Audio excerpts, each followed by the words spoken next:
Hey guys! This is Best Practices, Social Studies, Philosophies, Part 1, Action. So in the K through 8, they have 4 basics that are the main and most important aspects of social studies. There are other branches, but these are the major subjects to learn in depth. They have history, geography, government, and economics. So history, they have to learn history because if we don't know the past, then we can't create the future without making the same mistakes. And you learn from their mistakes, then you don't do the same mistakes.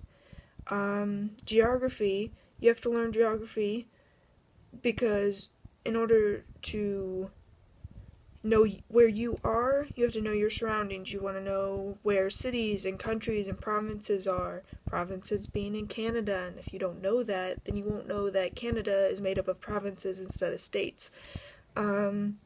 Any students who would want to travel, they'd have to know this subject very well. It's really important because you're going to know like really cool facts of where things are, like the Eiffel Tower, the Liberty Bell, and the Statue of Liberty. Then government.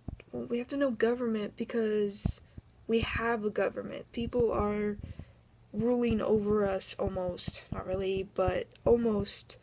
They make the rules and we have to follow them. Well, we want to know why we have to follow those rules.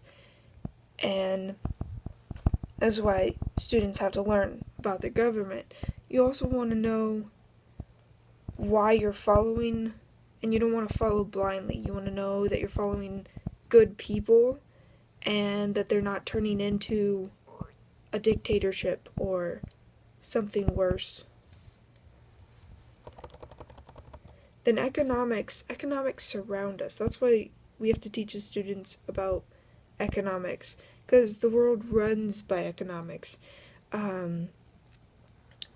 You want to make sure that you get the best deal while shopping, or the cheapest groceries, or not be taken advantage of when sales are like all through the stores and you're just like, well, is this a good sale? Is this a bad sale? Then when you're running a business, for example, what if that student, their dream is to grow up and run a business? Well, you want to teach them economics all, like, really thoroughly, because they're going to really need that.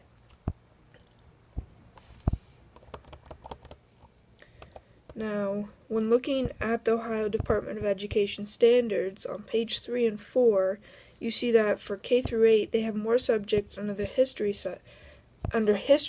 than the other 3. But we know this is because when they're younger, they have to learn the history first, and then they can move on to bigger things and the bigger concepts of each different thing, the geography, government, and economics. Now for the high school syllabi, looking on page 2, you can see that the course subjects are similar, but the teachers have to be more in depth with the subjects. They have more things they have to learn in the American history, and then in American government, and then geography. Where is it? And their economics and literacy. Now, the drawback is the students, when we talk to them or read about why they don't like social studies, we learned that they don't like social studies because they don't feel like it pertains to their life. And they're annoyed with how repetitive they feel the classes are. And all through middle school, they're taught, each different subject as they go up, and then they go to high school and they're taught each different subject through social studies, and they feel like they have different teachers every year, but they're being taught the same thing, basically. Now, what we have to show them as teachers is that they're not being taught the same thing, and how this really does pertain to their life. If the teacher presents the information as if it connects with the student's life, then I think the students would not feel that social studies is not important. in order to fully comprehend social studies, the students have to learn it. Since social studies is a lot of history that has already happened, they have to start in the past where they think it does not pertain to their lives today.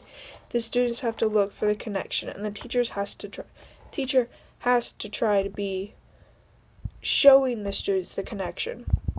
The whole point of these standards is to help the students comprehend and understand the world around them through history that their ancestors dealt with, through the geography of the land and cultures that came from other lands, and through the government that was in the past and the government that stands today, and through the economics of life. If we don't teach the students all these parts of social studies, then they're not going to be cultured, and they're going to be ignorant, basically, for their surroundings and to other cultures in the world. And we already have enough of that, so we don't want that anymore.